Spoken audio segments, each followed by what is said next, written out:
Seguimos con nuestro curso.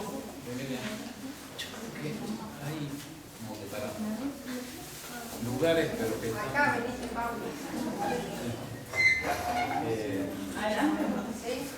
Por acá. Seguimos con el curso entonces de liturgia y Santa Misa, estudiando la encíclica. ¿Cómo se llama la encíclica, Montserrat? Me acabo de decir que no le preguntas. ¿La encíclica de qué papa? Muy bien. Pío XII. Se llama la encíclica Mediator Rey.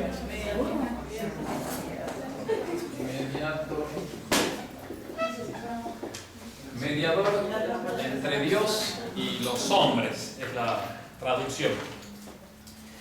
Y decíamos que esta encíclica de tema litúrgico es muy actual porque justo la escribe 15 años antes del Concilio Vaticano II, que va a originar la Misa Nueva. Entonces está bien oportuno porque ya va analizando el Papa, miren, hay este error, cuidado allá, esto es una desviación. Entonces está buenísimo. Y es la voz del Papa, la voz del Vicario de Cristo, con toda su autoridad. Entonces, bien, es una gran referencia, lumbrera.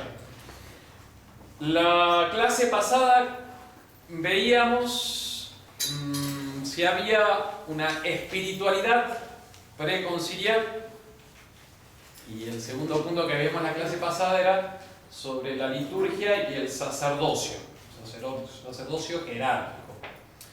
Y cuando veíamos el tema de la espiritualidad, no es que nos jugábamos por la devoción preconciliar, como sería criticada actualmente, o devoción moderna, también lo mezclan, no es lo mismo, pero se caracteriza bastante en muchos puntos.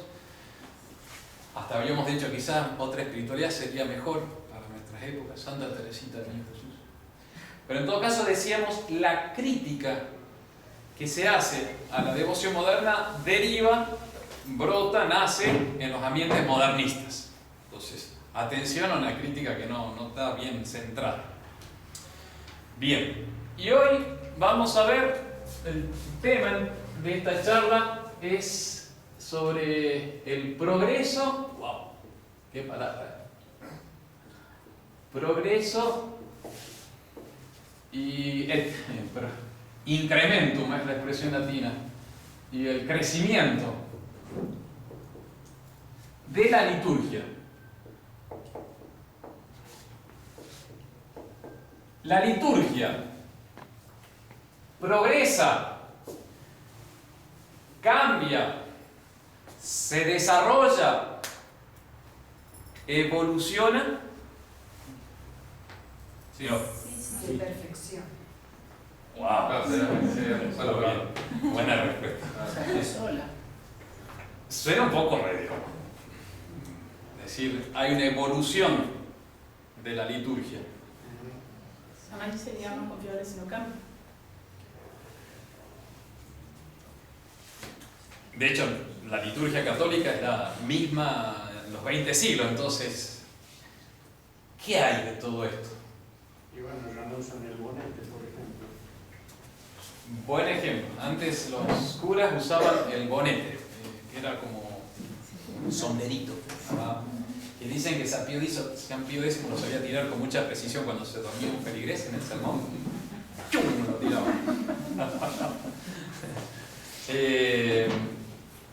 Bueno, ¿evoluciona o no evoluciona la liturgia? ¿O está fija, quieta? Lo que pasa es que se profundiza en ella, en su significado, en ese tipo de cosas, pero... Bien, sí, va por ahí, exactamente. Eso se purifica, una purificación también. Se va santificándose, sacralizándose más. Sí, bien. Sacrisola. Entonces la liturgia no es fija, no es inmóvil. Pregunta, este es el planteamiento de la cuestión, ¿no es cierto? se dice que la primera parte de cuando se aborda un tema es plantear el problema. Entonces es un hecho que la liturgia va cambiando, se va desarrollando. Suena re modernista, ¿no? El mismo Pío XII, que habla del progreso y del crecimiento de la misa. Entonces, es un hecho. Ahora hay que explicarlo y señalar los límites y quién es la autoridad competente. Este tema es importante porque justamente está en la base de nuestra misa, de la misa de siempre. ¿Y por qué no la celebramos? De hecho, no sé si sabían, pero los miembros de la fraternidad, cuando vamos a hacer nuestro compromiso definitivo, es en el subdiaconado, 1 año y medio antes de la ordenación sacerdotal, aprox. Por las indicaciones de San Pío X, se pide un juramento antimodernista. Que eso se lo pedía a todos los sacerdotes y a todos los que desempeñaban cargos eclesiásticos. Eso viene de 1910 más o menos. Juramento antimodernista de los errores modernos que se iban infiltrando. Entonces San Pío X me dice, bueno, mejor que estén conscientes que hay un compromiso de guardar la fe. Y nosotros lo firmamos en el altar. Estamos todos juntos y después vamos ante el altar y lo firmamos. Incluye también un juramento de celebrar la misa tradicional y de nunca celebrar una liturgia reformada por el concilio. El juramento es de celebrar la misa tradicional. Entonces, uno podría decir, bueno, si aceptamos que hay un progreso de la liturgia, entonces, bueno, ¿por qué no celebrar la misa nueva? Cuchi. Difícil de la U, está muy difícil, no, esperemos al final, me conocen. No, si estaba muy difícil la pregunta. Acá también había otra pregunta, si hay desarrollos, ¿por qué no se puede comulgar en la mano como antes se comulgaba en la mano? Sabían eso, ¿no? Sí. Entonces, bueno, son todas esas preguntas que nos estamos haciendo acerca del progreso y el crecimiento, incrementum de la liturgia. Los puntos que vamos a tratar entonces el primero es si hay cambios en la liturgia, el Ansit se dice en filosofía, el estudio si hay esta cosa o no. ¿Hay o no hay cambios en la liturgia? Primer punto. Segundo, si los hay, ¿de qué dependen? ¿Por qué se dan? Tercero, ¿a quién le corresponde fijar los cambios de la liturgia? ¿A cualquiera? ¿Al curita Trejo? ¿A quién le corresponde? Cuarto, Pío XII menciona 2 puntos como cosas concretas. El tema del latín, si usar el castellano, la lengua vernácula, o usar el latín, y el segundo lo que se va a llamar el arqueología. Primer punto, inmutare et adicere, es el término latino que usa en la encíclica. En la liturgia hay cambios y adiciones, crecimiento, es un hecho. Pío XII lo afirma. La jerarquía eclesiástica, dice Mediator Dei, instituyó y organizó el culto divino, enriqueciéndolo con esplendor y dignidad cada vez mayor para gloria de Dios y también de los hombres. Tampoco ha vacilado, dejando a salvo la sustancia del sacrificio eucarístico y de los sacramentos. Entonces tampoco ha vacilado en cambiar lo que juzgaba que no era conveniente y en añadir lo que parecía que más a propósito contribuiría al honor de Jesucristo y de la augusta Trinidad, así como a la instrucción y saludable estímulo del pueblo cristiano. Entonces, sí, hay cambios, pero lo hace la jerarquía, o sea, los pastores de la iglesia, los jefes. No está librado a que cada uno improvisa el cambio. Pero, dice, hay que distinguir lo que es la sustancia del sacrificio, del sacramento, de aquellas cosas que son accidentales. En las cosas accidentales, secundarias, que no son las principales, sí, hay cambio. Pero lo que viene de nuestro Señor Jesucristo queda fijo.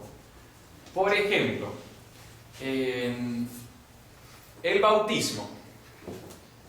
Tiene en la liturgia tradicional esa pequeña ceremonia y simbolismo de la sal sobre la boca del niño, en la lengua, que significa el saborear las cosas sobrenaturales. La sal también es símbolo de no corrupción.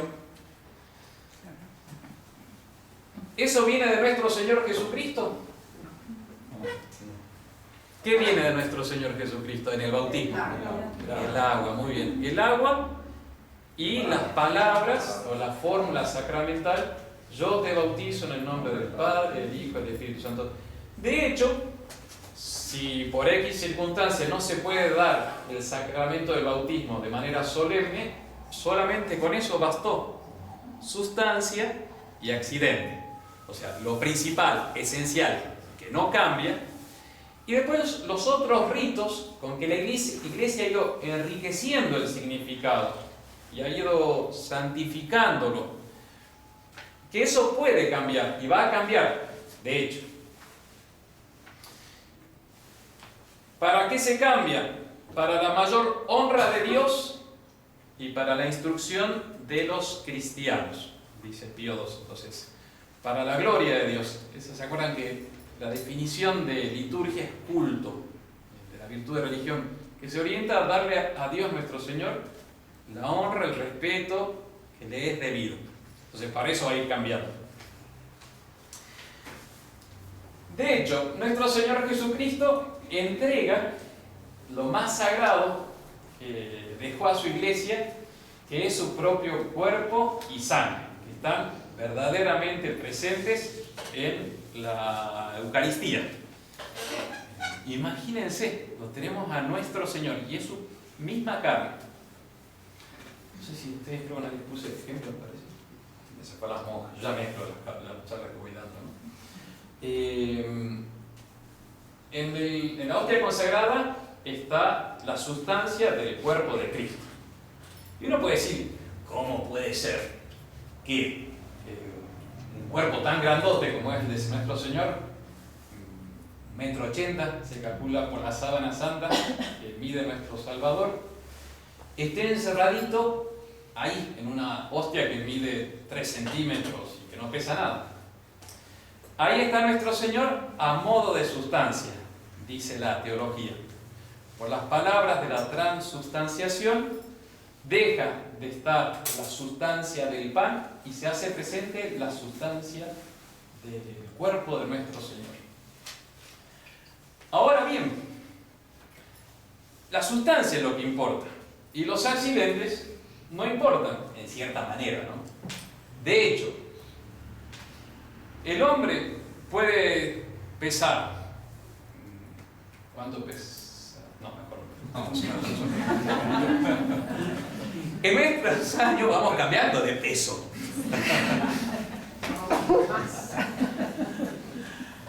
¿Y cambia la persona? Pues no, viene de México. No cambia, es la misma sustancia. Está espectacular eso. Esa verdad natural, que la sustancia permanece, aunque el accidente, porque el peso y la cantidad, se va a decir en filosofía, es un accidente. Cambia el accidente, pero sigue la misma sustancia. Y de hecho parece ser, dicen los médicos, que los estudios científicos, que nosotros cambiamos cada 10 años, estamos casi totalmente renovados a nivel celular. Dicen que algunos más, los huesos parece que más tiempo, no sé, 20, 30 años, la piel cambia cada rato. Y no es la misma, estamos en constante cambio y seguimos siendo la misma sustancia. Parece que lo único que no cambian tan rápidamente son las células del cerebro, las neuronas. Y ahí vendría el envejecimiento así, de acá. Sería por la falta de, dicen los estudios. ¿Se dan cuenta? La misma sustancia, Pero está cambiando todo el resto. Bueno, así pasa con nuestro Señor. Ahí lo tenemos a Cristo Salvador, el que está en el cielo, el que estuvo hace 2000 años caminando en la tierra, ahí está su sustancia. Nuestro Señor deja entonces lo más sagrado, la sustancia de su cuerpo y de su sangre, en la hostia y en el vino consagrado. Bien. Pero nuestro Señor no comenzó la misa diciendo In nomine Patris et Filii et Spiritus Sancti, introigo al altar de Dei. No. Nuestro Señor entregó lo principal, la sustancia del sacrificio de la misa. Lo hizo el Jueves Santo, luego de una instrucción a sus apóstoles, primero de una humillación, porque él se puso a lavar los pies ahí tirado, como en la misa, ¿no? Que comienza el sacerdote humillado, viene por inclinación profunda, rezando el confito, diciendo mea culpa, mea culpa, mea culpa. Después nuestro Señor instruyó a sus apóstoles, como en la misa también, se lee la epístola y el Evangelio, a modo de instrucción. Nuestro Señor ofrece anticipadamente su cuerpo y su sangre y realiza el sacrificio eucarístico por la pronunciación de sus palabras, porque este es mi cuerpo, porque esta es mi sangre, el cáliz de mi sangre será derramado por todo, y entrega su cuerpo y su sangre en comunión a sus apóstoles. Bueno, eso es la sustancia de la misa. Viene de nuestro Señor Jesucristo. Ahora bien, Él se lo entrega a la iglesia, a los apóstoles, que van a ir marcando las líneas generales, no solamente del sacrificio eucarístico, de todos los otros sacramentos, van a ir dando esa referencia, contorno que han recibido de nuestro mismo Señor. Después de la resurrección, nuestro Señor se queda 40 días instruyéndolos sobre el reino de los cielos, el reino de Dios, es la iglesia, le está explicando cómo van a trabajar una vez que Él se vaya.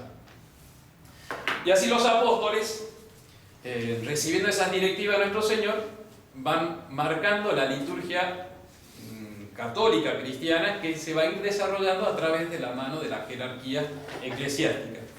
Hay un muy bonito libro publicado por el Opus Dei, ediciones Rial, del año 1970, creo que es esta edición. Se llama La Santa Misa, autor anónimo. Es un libro escrito en España, a mitad del siglo XIX, que está espectacular. Si lo llegan a encontrar, La Santa Misa anónimo de Rial o Patmos, también la tiene publicada en el Opus Dei. Es una joyita, buenísimo. Es muy conciso, tiene cierta poesía y doctrinalmente es muy fuerte y hace mucho bien espiritualmente. Dice, Jesucristo ha instituido y reglado lo esencial de las oraciones y ceremonias de la misa. Los apóstoles, los hombres apostólicos y la Iglesia han añadido lo conveniente a lo accesorio y a la dignidad del sacrificio. Entonces ha sido fruto de un desarrollo de la Iglesia, el complemento de eso que había dado nuestro Señor esencialmente. Así, a fines del siglo IV y a principios del siglo V, se redactó el cuerpo de las tradiciones litúrgicas. Y el que lo va después a reglamentar y fijar de una manera admirable es San Gregorio Magno. Por eso se dice que el canto gregoriano, San Gregorio, que fue papa, es con el curso de los miércoles, San Gregorio Magno, papa en el año 590-604. Estamos hablando de eso, pero muchísimo, 15 siglos. Está buenísimo. Estamos celebrando la misa como se hacía hace 15 siglos, se fue reglamentando. No todo, o sea, nuestra misa es llamada también misa tridentina, porque ahí fue fijada ya de manera firme. Y el Papa San Pío V mandó que no haya cambios. Ha habido algunos cambios, pero esencialmente sigue lo mismo. Entonces, en el siglo XVI se tenía el núcleo que tenemos nosotros en la Santa Misa, como la celebramos ahora, pero había pequeñas variaciones de acuerdo a las diócesis y a distintas costumbres locales. Como en el siglo XVI comienzan los protestantes a hacer lío y atacan justamente la misa, ¿qué va a hacer la Iglesia? El Concilio de Trento, el Papa San Pío V va a decir, atención, no toquen la misa. Y yo mando que quede así la misa. Y por eso es que a partir del siglo XVI, hay una gran estabilidad en la manera de celebrar la Santa Misa. Hubo pequeñas reformas, sí, efectivamente. De hecho, la Fraternidad utiliza los libros litúrgicos del año 1962. O sea, si nosotros tenemos un misal del siglo XVIII, hay algunas cosas que cambian, porque bueno, ha habido ciertas reformas, pero el bloque quedó muy fijo. Bien, esos son entonces los elementos esenciales y accidentales. Principal y secundario. Así como en la misa, como los distintos sacramentos. Dice el Papa Pío XII, la liturgia consta de elementos humanos y divinos. Los elementos divinos son los que dejó nuestro Salvador. Bien, eso no se cambia. Los humanos son aquellos que están sujetos a modificaciones diversas según lo exijan los tiempos, las cosas y las almas. De ahí procede la magnífica variedad de los ritos orientales.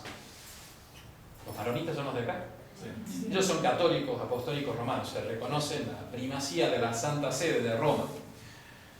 Son católicos, pero no son occidentales, no tienen el rito o la liturgia romana. Eso somos nosotros. De hecho, más o menos así. Si hay que dividir el mapa del mundo. ¿Cómo se llama? Frente a Italia, a la derecha, está el mar Adriático. ¿Cómo se llama? Antes se llamaba eso Yugoslavia, ¿no? Pero eso es viejo, eso aprendimos nosotros, pero ahora es Albania, son 5 o 4 países, ¿no? Albania,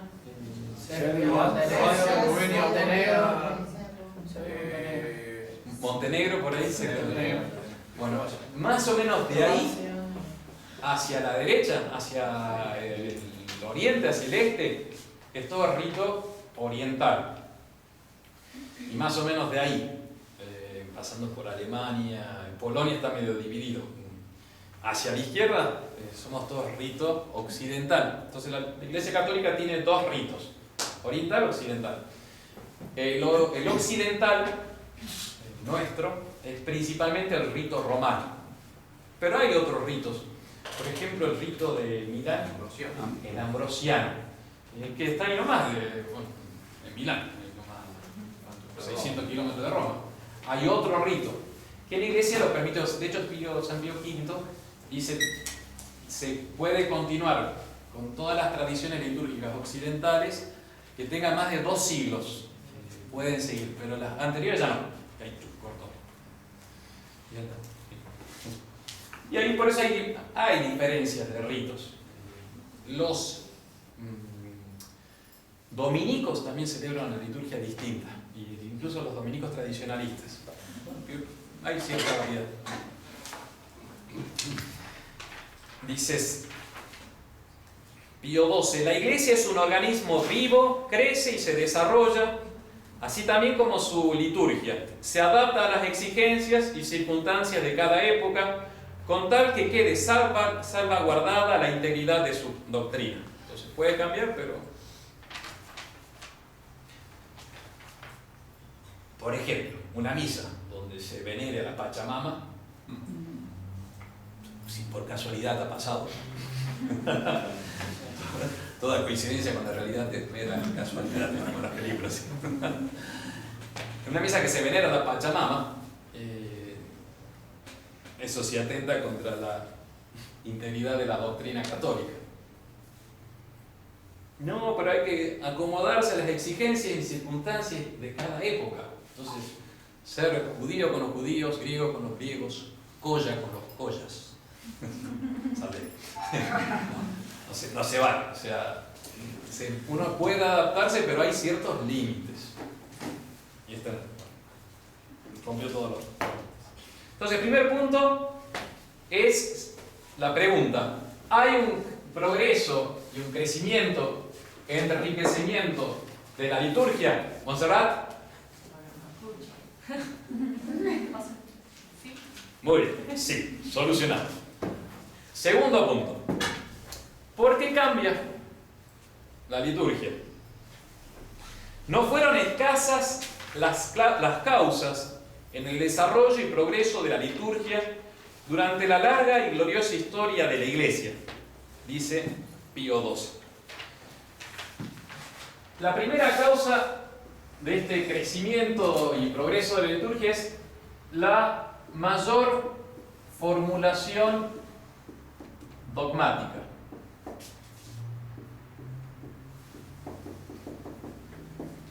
La segunda, la disciplina eclesiástica. Disciplina significa normas concretas que dicta la Iglesia para el vivir de los cristianos. La tercera son las devociones o piedad extralitúrgicas. Cuarto, el desarrollo de las bellas artes.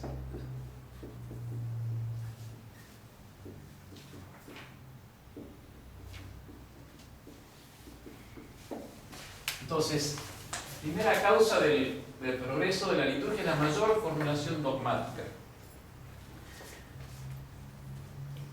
Cuando nuestro Señor se va, deja a la Iglesia el depósito de la fe, de la revelación. Él les indica, les enseña cosas que no se pueden descubrir de manera racional. Es puramente sobrenatural. Se lo deja a la Iglesia católica. Y la Iglesia siempre ha creído lo mismo desde su fundación hasta el momento. Pero a lo largo de la historia de la Iglesia, algunas verdades han sido como atacadas por el error, por los enemigos del nombre de Cristo. Y la Iglesia ha tenido que salir a defender lo que siempre creyó a través de una formulación dogmática. No es que inventó un nuevo dogma. El Papa Pío IX en el año 1854 define la Inmaculada Concepción. Inventó un nuevo dogma según el sentir del pueblo.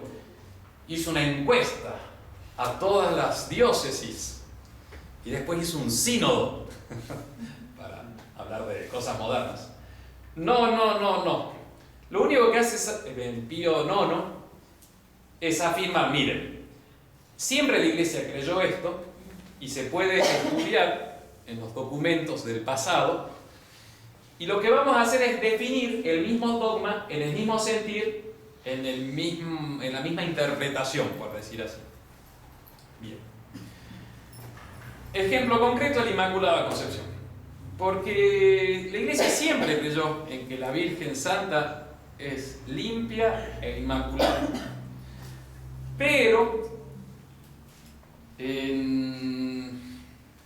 hay algunos autores eclesiásticos, Tomás de Aquino, lamentablemente, lo dice explícitamente, brutalmente. Dice, la Virgen María tuvo el pecado original.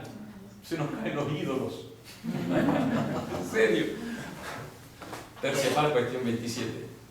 Porque en ese momento, en algunas escuelas teológicas, se estaba diciendo solamente Cristo fue totalmente limpio. La Virgen Santísima también, santísima, pura, pero decir no tuvo el pecado original era demasiado fuerte, porque eso ponía en duda la redención universal de nuestro Salvador. Es como que la Virgen se le habría escapado. Entonces, Jesús sería el Padre de todo el género humano redimido, pecador y redimido, pero si la Virgen no tenía ese pecado, entonces no sería fruto de la redención.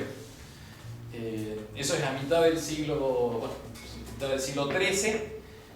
Pero la Iglesia romana, y por esas cosas de Dios, todo esto lo explica en la Bula Ineffabilis Deus Pío IX, esta espectacular, una preciosura, ese documento.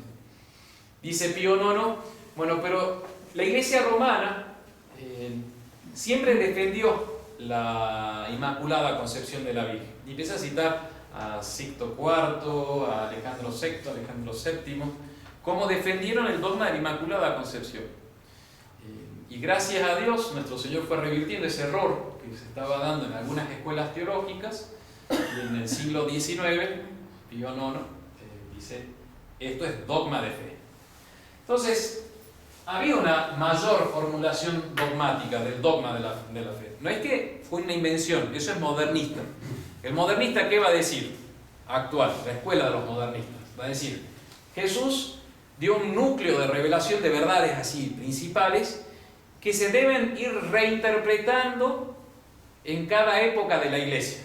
Entonces, nuestro Señor habló de la unión del hombre y la mujer, que debería ser el matrimonio, pero en estos tiempos modernos, dadas las circunstancias, tiene que haber una nueva reinterpretación pastoral de lo que enseñó nuestro Señor. Y ahí está el proceso del progreso, o la evolución sin ninguna raíz de la escuela de los modernistas.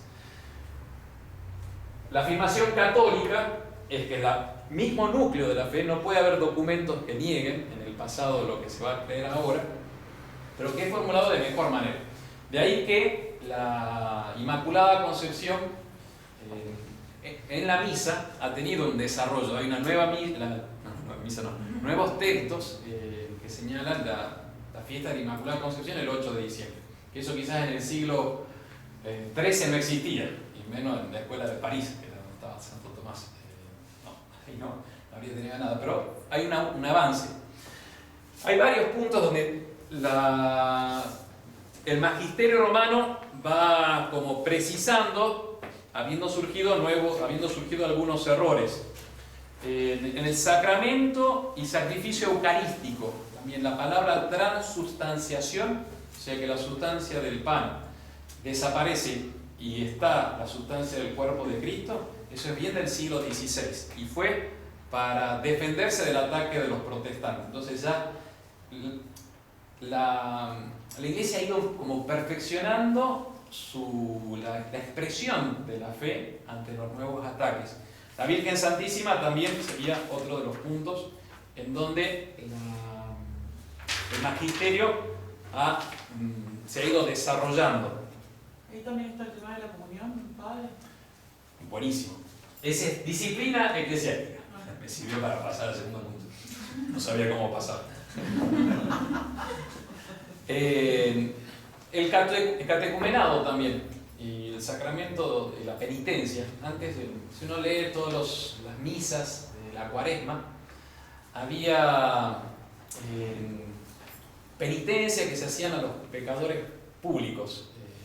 Entonces quedaban apartados de la iglesia, no podían entrar a la iglesia, iban siendo incorporados lentamente en la Cuaresma. Eso, por ejemplo, fue en los primeros siglos y ya quedó fuera de uso. Y también señala Pío XII como una nueva disposición de la disciplina eclesiástica, la comunión en una sola especie. Es decir, solo se recibe el cuerpo de nuestro Señor, no se recibe el cáliz, no se toma del cáliz. Y claro, ese cambio que hizo la jerarquía eclesiástica, la Iglesia, influyó en el rito, inmediatamente tuvo consecuencias. De hecho, nosotros recibimos la comunión en una sola especie, el cuerpo de nuestro Señor, pero como el cuerpo de Cristo está unido a la sangre de Cristo, que recibe la hostia consagrada, recibe también la sangre de nuestro Salvador. ¿Y qué habría pasado si uno hubiese comulgado el sábado santo? No sé, algún apóstol dice: voy a celebrar la misa el sábado santo. Nuestro Señor está separado, su cuerpo y alma están, su cuerpo en el sepulcro, su alma ¿dónde está? En el limbo. Y celebra la misa el apóstol. Y comulga y da el cuerpo de Cristo, solamente la hostia. ¿También recibirían el alma de nuestro Señor o su sangre? No, porque en ese momento estaban separados. Son de esas ejemplos que se ponen en teología ficción. No ciencia ficción, sino teología. Enseñar nos enseñan a través de teología ficción. De ejemplos así, claro, Santo Tomás en varias partes también pone así. ¿Qué pasaría si? Y como se ejemplifica más la doctrina que está enseñando. Otros cambios que ha habido, incrementos, enriquecimientos de la liturgia, el aumento de la piedad de la Eucaristía, el aumento de la piedad a la pasión del Señor, al Sagrado Corazón de Jesús, a la Virgen Madre de Dios, a San José, el aumento de la devoción a los sepulcros de los mártires, los ayunos y las procesiones estacionales en la Ciudad Santa, todo eso han determinado cambios en el rito. Han ido enriqueciéndolo. De hecho, hay cada vez más devoción, por ejemplo, al Sagrado Corazón de Jesús, es muy acentuado en nuestros tiempos. Y esa piedad que se da fuera de la liturgia, que se desarrolla, como dice Pío XII, porque el Espíritu de nuestro Señor está influyendo en el corazón de sus fieles, después va a tener repercusiones de la fiesta litúrgica del Sagrado Corazón de Jesús. Y los papas están atentos a eso. Hay un desarrollo de la liturgia. También el desarrollo de las bellas artes, en particular la arquitectura, la pintura y la música. Entonces la Iglesia ha ido tomando algunos elementos que se pueden tomar de la música, por ejemplo, el canto polifónico, y de hecho lo vamos a utilizar y va a servir para la liturgia. Padre, ¿cuándo se da el cambio de la forma de recibir la comunión entonces? Porque los apóstoles la dan en la mano. Sí. Después eso también lo disciplinan, digamos. Sí. No me acuerdo ahora la ciencia con exactitud, pero me parece que es el siglo V. No sé si alguien lo ha leído, pido ayuda. Lo ordenan y lo determinan que tiene que ser de rodillas y en la boca, digamos, eso está escrito. Sí, pero no sé si del siglo V eso. San Juan Crisóstomo ya decía que es del siglo IV. Sí. Él hablaba en la familia de la ejecución del cuerpo del Señor en la mano. En la mano, sí. Que tenía recibido después.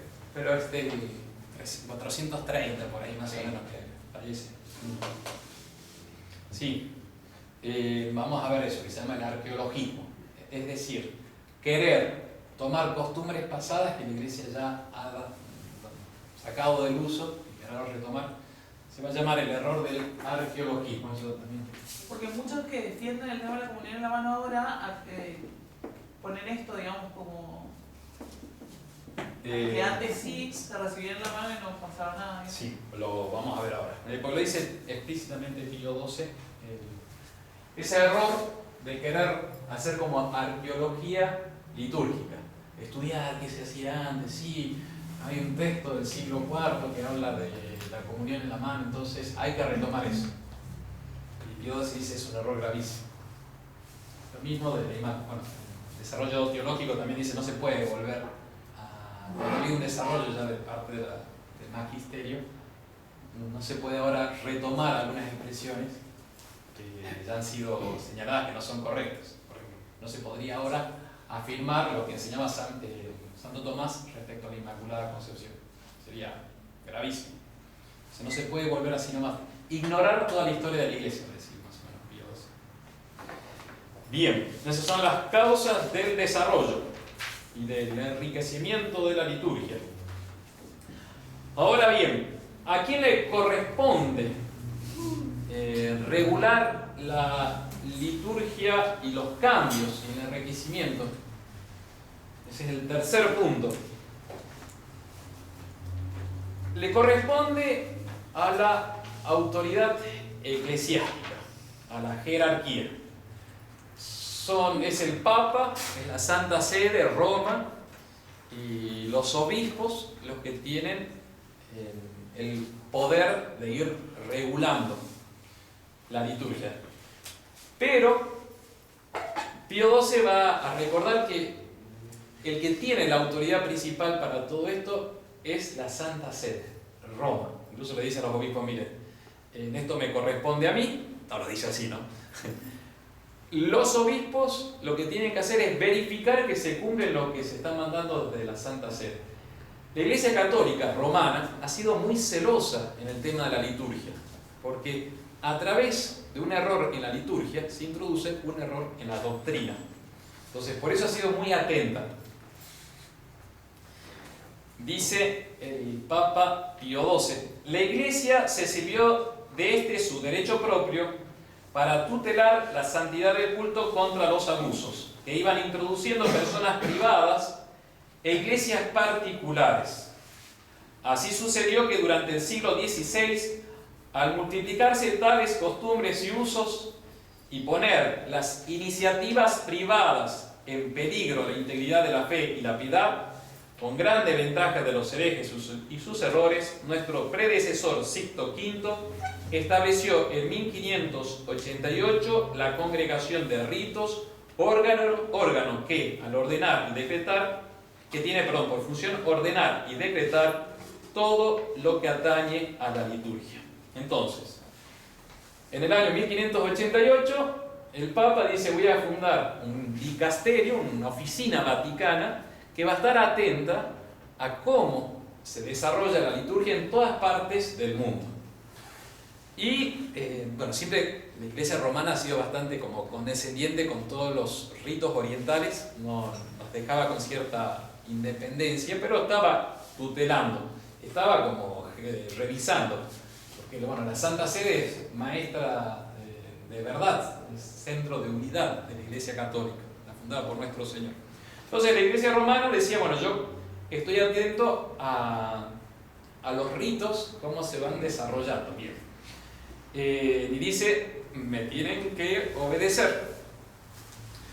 Eso actualmente es el Papa Francisco, lo ha dicho explícitamente citando al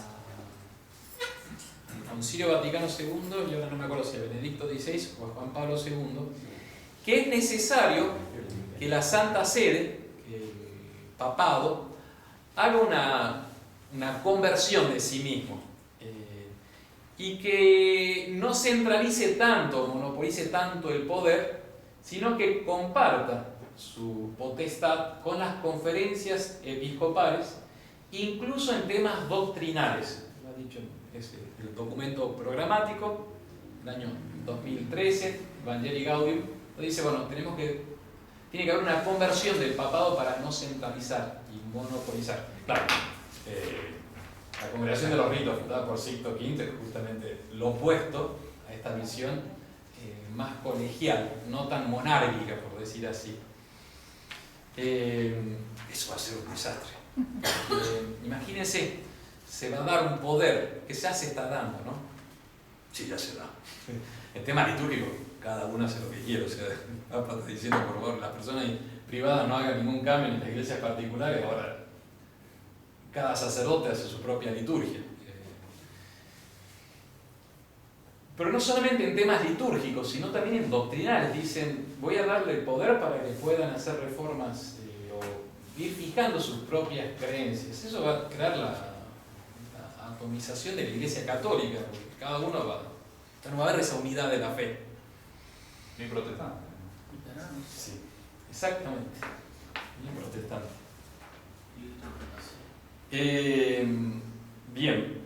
Esta congregación de los ritos, que era la encargada entonces era la encargada por parte del Papa para revisar toda la liturgia, esta congregación de los ritos fue cambiada con un nuevo título después del Concilio Vaticano II y se llama actualmente Congregación del Culto Divino y de la Disciplina de los Sacramentos. ¿Quién es el prefecto de esa congregación? Müller. Muy bien. El cardenal Sara. ¿De dónde era? No, pero renunció, Sara es Claro, Müller. dijo, sí, hace poco dijo. Sí. Sí, hasta febrero de este año. Que tenía fama de conservador, pero bueno, lo dejaron solo, parece ser, y en este momento no tiene ningún encargado. Es así. Dice Pío XII: es el Papa el único que tiene derecho a reconocer y legitimar cualquier costumbre cuando se trata del culto divino. Así nomás, basta. Y es Pío XII, ¿eh? Estamos hablando de hace, ¿cuánto? 70 años atrás. Para la Iglesia no es nada eso. Es el Papa el único que tiene derecho a introducir y a aprobar nuevos ritos. Es el Papa el único que tiene derecho a cambiar los que estime que deben ser cambiados. Los obispos, por su parte, tienen el derecho y el deber de vigilar con diligencia por la exacta observancia de las prescripciones canónicas referentes al culto divino. Y dice: no es posible dejar al arbitrio de personas privadas, aunque sean estas miembros del clero, como diciendo, por más curita que seas, no queda bajo tu potestad el fijar el culto, lo que vas a hacer. Es lo que nada que ver con lo que se ve actualmente. No se puede dejar al arbitrio de las personas privadas las cosas santas y venerandas relacionadas con la vida religiosa de la comunidad cristiana, con el ejercicio del sacerdocio de Jesucristo y el culto divino. Hay que reprobar severamente la temeraria osadía de quienes introducen intencionadamente nuevas costumbres litúrgicas o hacen renacer ritos ya desusados y que no están de acuerdo con las leyes y rúbricas vigentes. Entonces, es un abuso aquellos que introducen intencionalmente nuevas costumbres litúrgicas o hacen renacer ritos ya desusados. El otro día me hicieron llegar un artículo que hablaba sobre la liturgia de un tal Filemón de la Trinidad, fraile, no sé con quién estuvo. Y cada vez que habla de los reformistas dice cismáticos, excomulgados, herejes. Hola. Y decía, claro, los lefebristas, los lefebrianos, tienen la postura de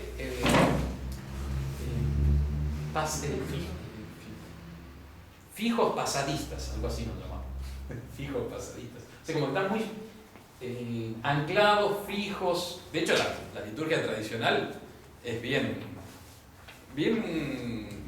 siempre lo mismo, como charlamos ayer, cuando si alguien viene a la misa a las 7:15 de la mañana y puede ver los 3 altares que se están celebrando la misa principal.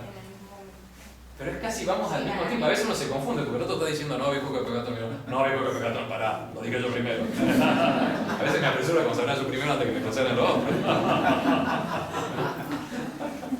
Pero todo, sí, efectivamente, es muy fijo la liturgia tradicional. Porque no tenemos nosotros la potestad de cambiarla.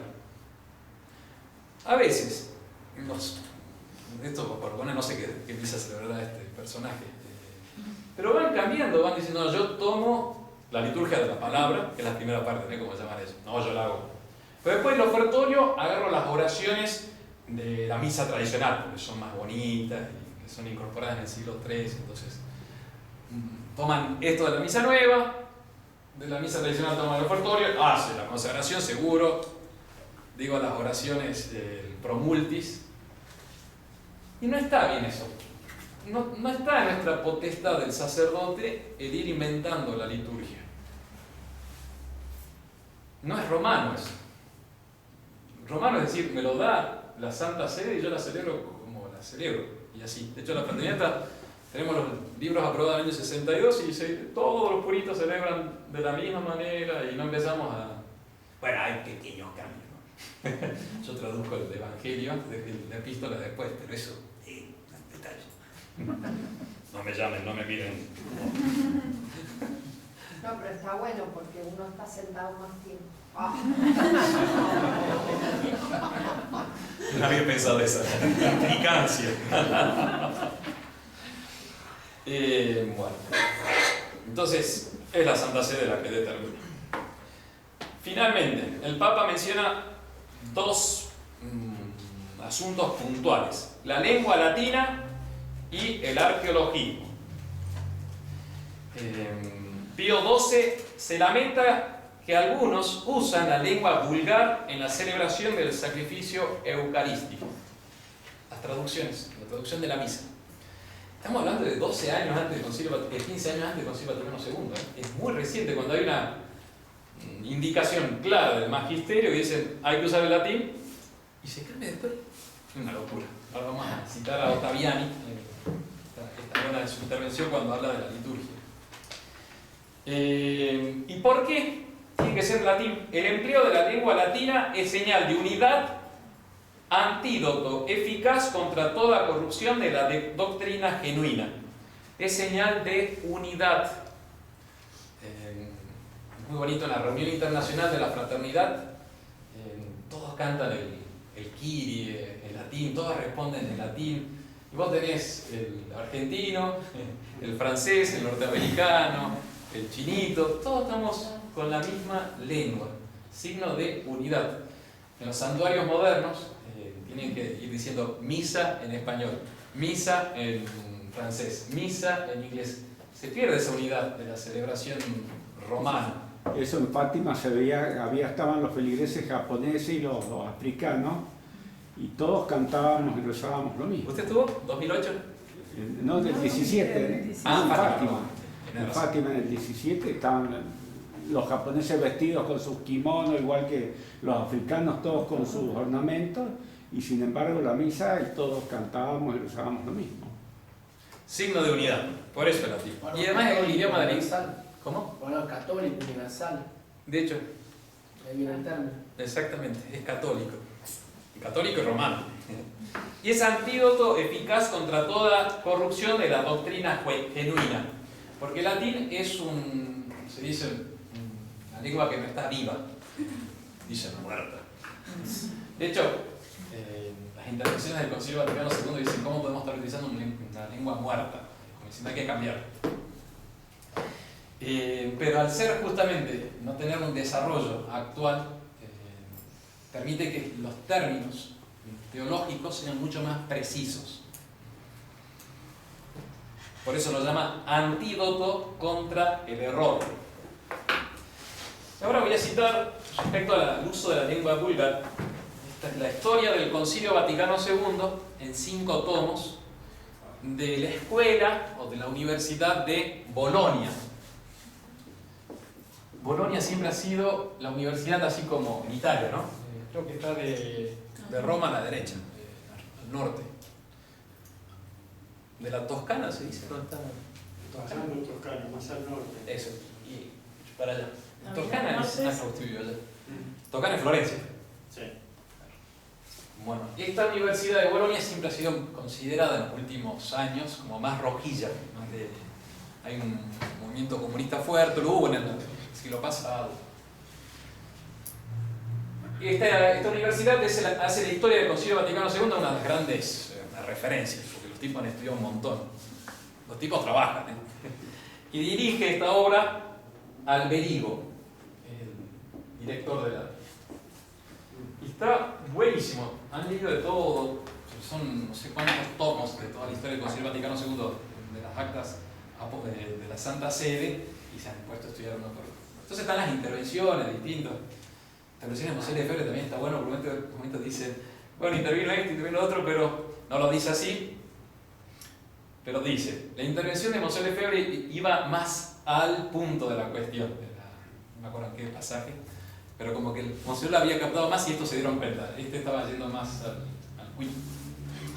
Bueno, cuando se habla de la lengua vulgar, de introducir entonces las lenguas vernáculas, lengua de cada país, hay 2 intervenciones que dicen en contra de la introducción de las lenguas vulgares. Dicen, las iglesias protestantes ya usaban la lengua vulgar y así han sido fragmentadas. Entonces ya se dijo, atención, si usamos la lengua vulgar se va a fragmentar todo. Y además señalaban, los que estaban en contra de la introducción de las lenguas vulgares, estas había tenido poco éxito a juzgar por la baja frecuencia y el escaso sentido de pertenencia que caracterizaban a las iglesias protestantes. ¿Está? Buenísimo. Entonces dice, se introduce la lengua vulgar, pero inmediatamente se ve por los frutos, hay una baja frecuencia en la asistencia, en la participación del culto. ¿Qué es lo que pasó con la misa nueva? Quisieron hacer una misa más accesible al pueblo, y el pueblo, de hecho los índices después del Concilio Vaticano II de falta de asistencia en la misa dominical son altísimos. Quisieron hacerlo más accesible y se fueron todos. Y hay un escaso sentido de pertenencia que caracteriza a las iglesias protestantes. ¿Qué es lo que pasó ahora? El año 1963, 62, la primera sesión. Bien. Y lo otro, bueno, te dice que sí se permite el uso de la lengua vulgar en algunos ritos, pero lo decide la Santa Sede. Entonces, de hecho, muchas veces en bautismo o en otros sacramentos nosotros usamos, según lo hemos heredado como se hacía en los años 60, la traducción de distintas partes del rito de los sacramentos. Por eso, claro, se fue determinando por las distintas conferencias episcopales, esto antes del Concilio Vaticano II, entonces lo que heredamos nosotros. Y lo otro que advierte Pío XII es el arqueologismo. Aunque hace mucho bien estudiar los orígenes de la liturgia, Pío XII señala que es un error resucitar ciertos antiguos ritos y ceremonias. No es porque se hacía antes, ya está bien. Porque dice, no es sensato. La Iglesia, a lo largo de sus 20 siglos, ha desarrollado su doctrina y su liturgia inspirada por el Espíritu Santo. Entonces ya no se puede desatender eso, y no se puede volver a expresiones como eran antes, ni en las leyes eclesiásticas, ni en el dogma, ni en la liturgia. Y así pone varios ejemplos, Pío XII. El altar en forma de mesa. Lo dice explícitamente, es un error porque Cristo celebró la primera misa en el cenáculo, en la mesa, querer hacer que los altares ahora sean mesas. Es un error. Y lo que pasó por todas partes. ¿Perdón? Lo primero que hicieron. Sí. Tiraron los altares. Excluir el negro de los colores litúrgicos. De hecho, parece que en la misa nueva ya no se usa el negro. La misa de difuntos es de color morado. Y si es que es morado. Pero fíjense, ya estaba advertido 15 años antes. Habría que un poquito más. Padre, disculpe, le hago una consulta. En esas mesas de las cuevas modernas, ¿hay reliquias en las piedras? Depende, hay de todo. En principio deben tener. Deben tenerlas, Sí. a pesar de que se haga. Pero como todo lo que es la liturgia nueva es muy amplia. Ajá. Si no hay, bueno. Sí, parece que todos los que conocen los ambientes, Diego Durán, el seminarista que él era de un seminario allá en España, nos cuenta que aunque está todo mandado, nadie lo hace. Porque bueno, cada uno se hace después el árbitro de lo que hay también está mal. Eliminar las imágenes sagradas, porque claro, en el cenáculo, cuando nuestra sociedad celebra la primera misa no había imagen, entonces el modernismo con una influencia protestante elimina las imágenes. Iconoclastas, sí. De hecho, la Basílica de Guadalupe, la nueva, en el año 72-73, después del concilio, de acuerdo a los nuevos parámetros, casi no tiene imágenes. Padre, ¿los santos han interferido en la liturgia? Sí. Tanto desde el Papa Santo hasta, no sé, Santa Margarita María, el culto al Sagrado Corazón de Jesús, se movió para introducir la liturgia, la misa del Sagrado Corazón. Entonces, eliminar las imágenes sagradas. Por eso uno llega a una iglesia nueva, construida con los nuevos parámetros, casi no hay imágenes, bien protestantes.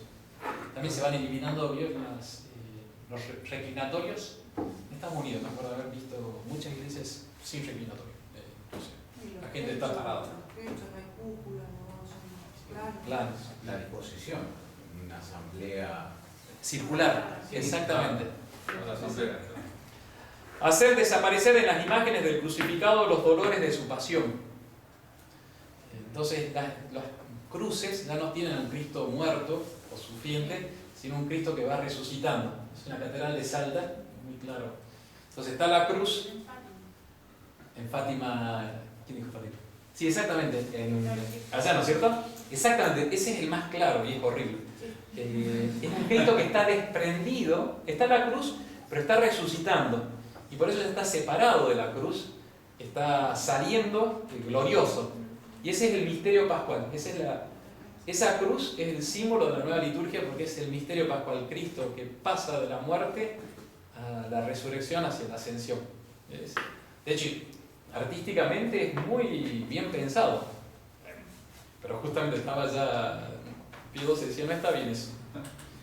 Eliminar el canto polifónico. Así que nuestro coro no tenía ningún trabajo en la misa nueva. Otros ejemplos de que se fueron resucitando cosas de la antigüedad. El arqueologismo condenado por Pío XII. La comunión en la mano. La comunión en doble especie. Eso que van sopando. Es un error, ¿no? La procesión de las ofrendas. El ofertorio reducido, porque no oraciones que nosotros rezamos en la misa de San Pío V, del ofertorio, que son plenas de simbolismo, son de origen medieval, muchas de ellas. Entonces dijeron, no, eso hay que sacarlo, y por eso hicieron un ofertorio mucho más corto. Es todo arqueologismo. La oración universal de los fieles. Te lo rogamos, Señor. Aumenta, Señor, nuestra fe. Repetamos todo. Aumenta, Señor, nuestra fe. Sí. Por el cumpleaños de fulanito, te lo rogamos, Señor. Todo eso es resucitar, es por el arqueologismo, porque se hacía antes, ahora hay que hacerlo. También el pan para consagrar. O sea, el cacho de pan que es partido. Eso, bueno, porque Cristo utilizó un pan que entonces había que... Entonces el arqueologismo, ya la iglesia dijo, no, eso no avanzamos por ahí. Bien. Y terminamos justamente lo que le comentaba de la fraternidad. Nosotros seguimos los libros litúrgicos del año 1962. Ahí quedamos parados, justo antes del Concilio Vaticano II. De hecho, nosotros celebramos el canon con la mención de San José, que eso fue un poquito medio... O sea, Juan 23, cuando pone en el canon San José, aunque todos le somos muy devotos a San José, era tocar algo muy sagrado. El canon nunca se había tocado, el canon es la parte principal de la misa, y se llama canon porque era lo más inviolable, la regla. Y cuando lo introduce hubo bastante malestar, porque se estaba abriendo la puerta después para cambiar todo.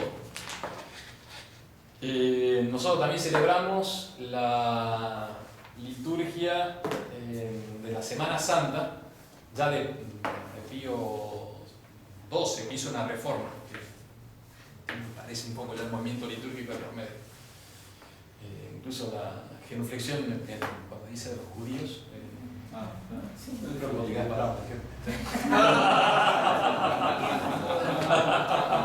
Nosotros lo hacemos porque lo hacía Monseñor Lefebvre. Entonces, bueno, seguimos. Y Monseñor, que ahí está la prudencia de un hombre de iglesia. Vos también, no te me meto, Mamá está grandote para meterme como vos. José Lefebvre dijo, bueno, no vamos a entrar después a cada uno a juzgar si esto o lo otro. El padre dice, no la hace así. Sí, tampoco. Monseñor Lefebvre dice, bueno, yo no me voy a meter en todo esto. O sea, lo mismo en la canonización de los santos. Después del Concilio Vaticano II ha habido muchas canonizaciones. El Padre Pío, que es un santazo, el Padre Pío de Pietrelcina. Pero nosotros no celebramos la fiesta litúrgica del Padre Pío. ¿Por qué? Porque no nos corresponde a nosotros decir, bueno, a este sí le voy y a este no le voy. O sea, esto me parece bien, esto no. No, porque eso no sería católico, es protestante, el hacerse el juez. Entonces, ¿qué hace Monseñor Lefebvre? Dice, yo sé que hasta el año 62 la liturgia se celebraba de acuerdo a todo un bagaje doctrinal cierto, seguro, entonces en eso permanecemos. Y no nos metemos nosotros a estar seleccionando esto o lo otro porque no estaría nada bien. Monseñor Lefebvre por eso nos deja. Por eso van a ver que la fraternidad es todo muy parecido, pero eso justamente les da seguridad a ustedes, que no están en manos así de tal o cual curita, están a manos de una congregación que está haciendo lo mismo que se hizo antes. Y termino con el cardenal Ottaviani. El cardenal Ottaviani era el prefecto de la congregación de la doctrina de la fe o Santo Oficio, la Inquisición, en el año del Concilio Vaticano II. Entonces era como la figura principal del Papa, el guardián ortodoxo de la fe. Y cuando se presenta ante toda la asamblea conciliar, se presenta la idea de cambiar la estructura de la misa, él dice, lo que se va a hacer, más que una reforma, va a ser una revolución. El texto latino, nunc revolutio quedam fieri vult de tota misa, se quiere hacer una revolución de la Santa Misa. Y él interviene diciendo, estamos yendo muy mal. El rechazo que tiene la congregación a la misa nueva no es solamente un problema litúrgico, lo es, pero tiene un trasfondo doctrinal muy importante, que hay una revolución doctrinal detrás de la nueva misa. Por eso, nosotros decimos, a veces nos preguntan, padre, ¿podemos ir a misa que celebra un curita, la misa tradicional? Y sí, vayan, pero predica sobre, no sé, San Juan Pablo II y sobre Asís. Y él me dice, no solamente tiene que celebrar la liturgia tradicional, la predicación también tiene que estar de acuerdo a esa misa tradicional. Entonces buscar la sana liturgia y la sana doctrina. Cuando también interviene en la concilio y dice, miren, van a cambiar la misa, esto es una revolución. Él empieza a hablar todo un discurso llamando la atención a los padres conciliares como el cargo que tenían. Y le cortaron el micrófono. Se lo desconectaron, el ala progresista, al Frink, un cardenal que era bien avanzado, que señala que era frecuente cuando un orador hablaba demasiado se le cortaba. Pero dice, él mismo reconoce Alberigo, y dice, bueno, pero el tema es que él era el cardenal prefecto de la fe, no podían hacer eso. Entonces le cortan, y ¿qué pasó? El imponente aplauso que siguió enfureció tanto a Terriani que durante los 15 días siguientes no volvió a aparecer por las congregaciones generales. Había sido realmente una revolución.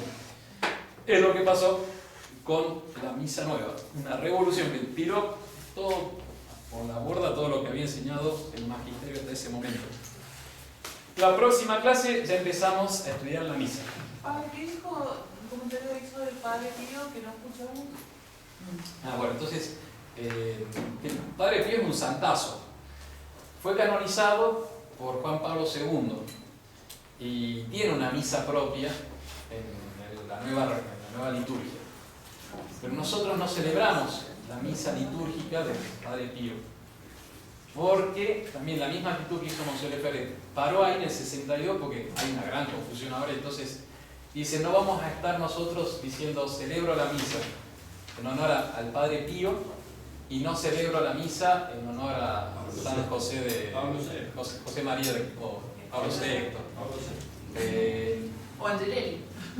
O del Beato Angelelli, exactamente. Entonces, por eso se hace un stop sin empezar a hacer el juicio de un lado y del otro. Es prudencial.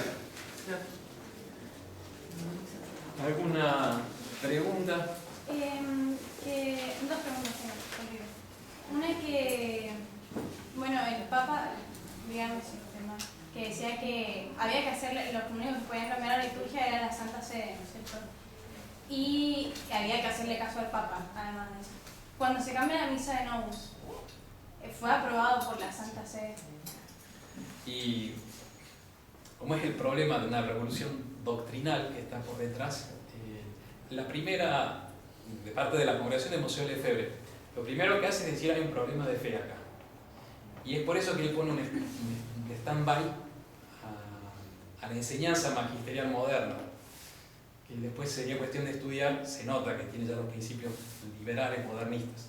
Entonces, la primera actitud que toma la congregación es decir, doctrinalmente hay problemas, lo vemos acá, Pío XII enseñó una cosa, inmediatamente se está enseñando otra. Entonces, para y dice, no seguimos adelante.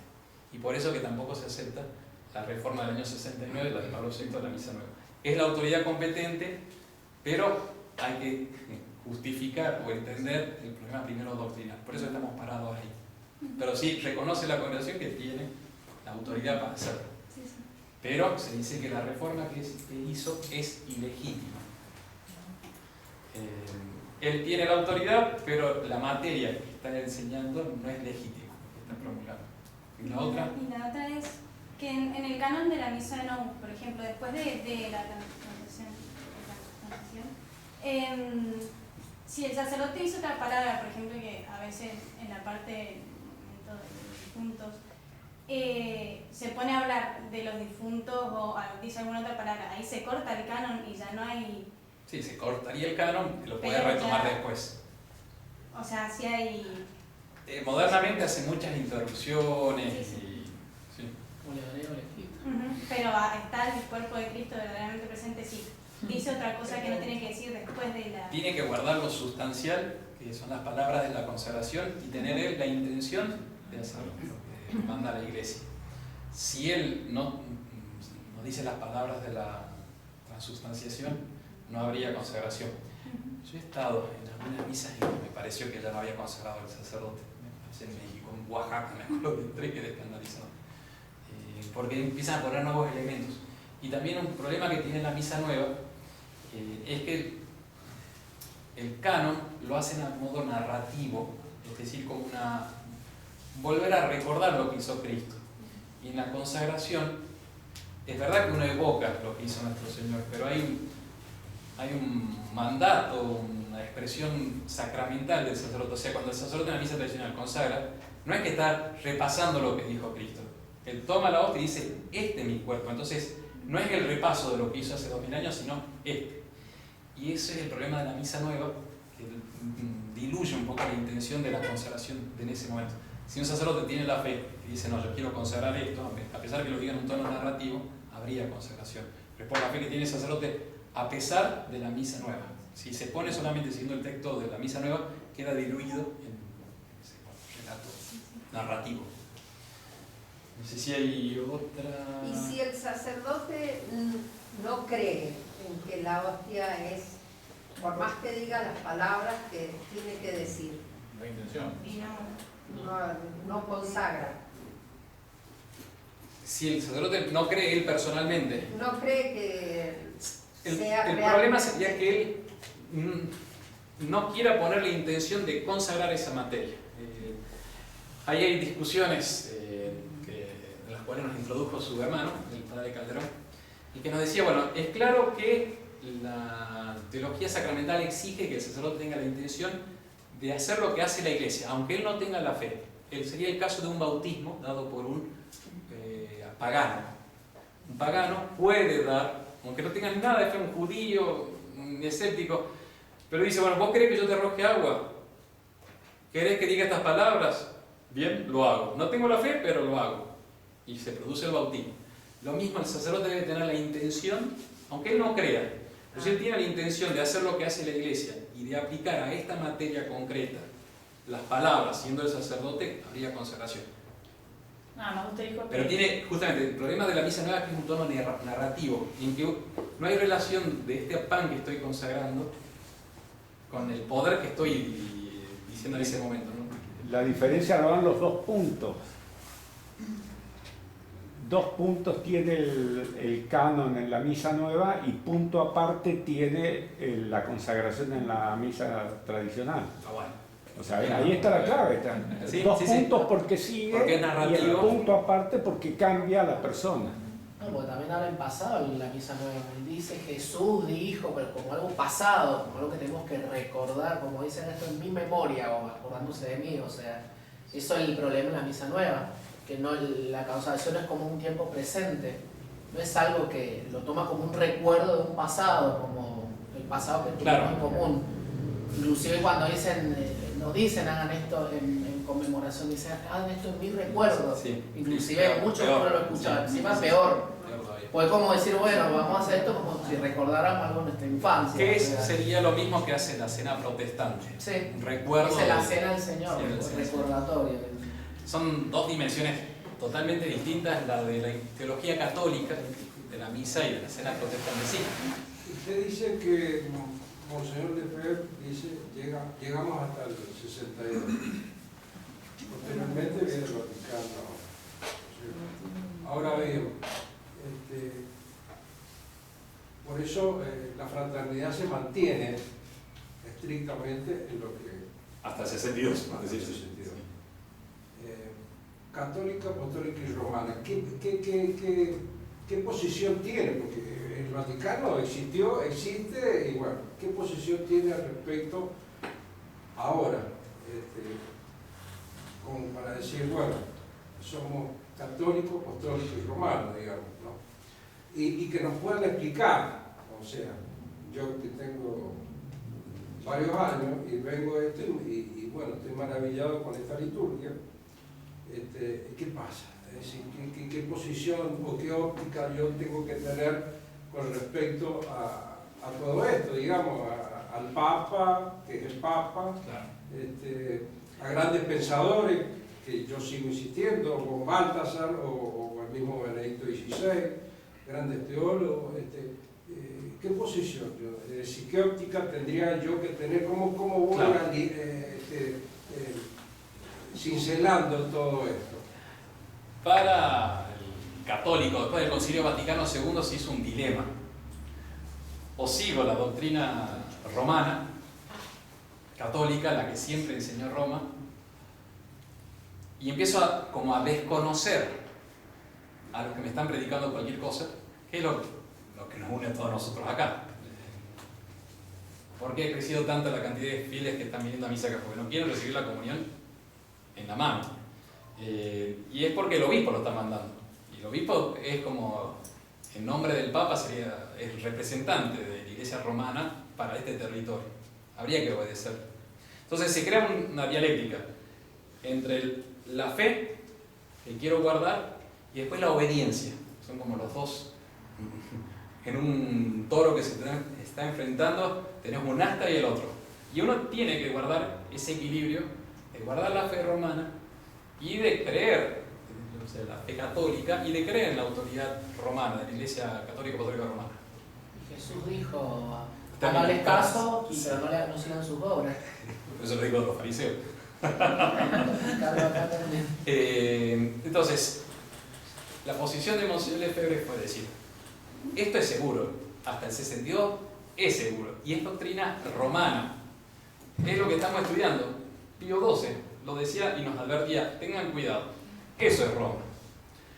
Con el 62, o con el Concilio Vaticano II, empieza la jerarquía, es decir, los que tienen la autoridad y la potestad recibida de nuestro Señor, a enseñar con un idioma que ya no es el de Cristo. El lenguaje moderno no es el de nuestro Señor Jesucristo. Entonces, ahí es cuando el católico dice, te reconozco como autoridad. Usted sabe que en cada misa nosotros celebramos, pedimos por el Papa Francisco y por el obispo Marcelo, el obispo local. Y eso nos lo dejó Monseñor Lefebvre. Entonces reconocemos su autoridad, pero vemos que en su predicación hay un problema con el magisterio de antes. Y uno le pregunta, a ver, ¿me estás enseñando en nombre de Cristo o en nombre del pueblo de Dios? Más o menos sería la respuesta general. Sería para estudiarlo en todo un curso de 6 meses, a lo menos. El problema del magisterio moderno. ¿Qué autoridad magisterial tiene la enseñanza postconciliar? Un libro muy bueno, escrito por el padre Calderón, La lámpara bajo el Seremín, que se mete en todo este problema, que yo con gusto haría un curso al respecto, porque es apasionante todo este tema. Pero te das cuenta entonces que tiene la autoridad, pero están enseñando con una autoridad liberal, que no quiere imponer en nombre de Cristo, sino que quiere hablar un lenguaje democrático. Y Cristo me asegura que ellos tienen la infalibilidad y tienen la potestad de enseñar en su nombre, cuando lo enseñan con su carácter infalible, no cuando me hablan como un movimiento que van llevando democrático. Más o menos va por ahí la respuesta, que es cortita, señor Ferreira. El dilema de la obediencia también debe haber estado en Monseñor en su momento, digamos. O sea, un gran dilema. Tremendo. Y Monseñor, cuando tuvo que hacer las consagraciones episcopales, que sabía que le iban a excomulgar eclesiásticamente, civilmente, iba a hacer, y dijo, si no, la obra se queda sin nada. Ustedes no tendrían en este momento la posibilidad de tener la comunión en la boca, en Mendoza, si no hubiese Monseñor Lefebvre hecho ese acto de heroísmo y de entrega total, porque consagró obispos que han hecho sacerdotes. Acá todos somos ordenados después de las consagraciones episcopales, o sea, no había sacerdotes aquí si no Monseñor Lefebvre no hubiese hecho eso. Entonces, realmente fue un problema muy fuerte, porque todo católico romano lo tiene inherente, o sea, no podés desobedecer, que es una cosa, hay que leer justamente todo esto y decir, no, es evidente que uno tiene que ser obediente. Pero claro, cuando ves que hay un problema muy grande, como es el Pío XII, que te dice, che, no hagan todo esto, inmediatamente después hacen todo eso, decís, bueno, hay un problema. Que muchos de los católicos no se dan cuenta de eso. Entonces, han seguido y sin tener conocimiento de este problema grandote y profundísimo.